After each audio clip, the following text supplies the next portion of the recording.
এসো, চলো যাই মন হারানোর দেশে, যেখানে থাকবে না কোনো চেনা জানা মানুষের ভিড়, থাকবে না কোনো বাধা, থাকবে না কোনো মানা। সেটা চলার জীবন, তুমি আর আমি মুক্ত দুজন। তুমি চঞ্চল হরিণী, আমি কবি শিল্পী। রং তুলি হাতে নীল আকাশে কাটবো আঁকি বুকি। তুমি হবে আকাশ, আমি হব পাখি। আকাশ রাঙা হলে আমি উড়ে বেড়াবো তোমার কোলে। যদি তুমি হও সবুজ শিমুল শাখা, গোধূলি আলো দিগন্তে আমি ঘর বাঁধব তোমার ডালে।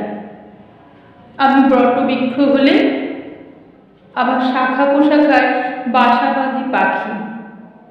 তুমি তরুলতা, জড়িয়ে থেকো আমাকে। এসো, তুমি আমি হই গাছ পাখি, আপন করে দুজনে প্রেম করি খোলা আকাশের নিচে। নমস্কার। পাঠ করলাম কল্পলোকে কবিঘর, কলমে অজিত কুমার দে, কণ্ঠে আমি ঝর্ণা দাস।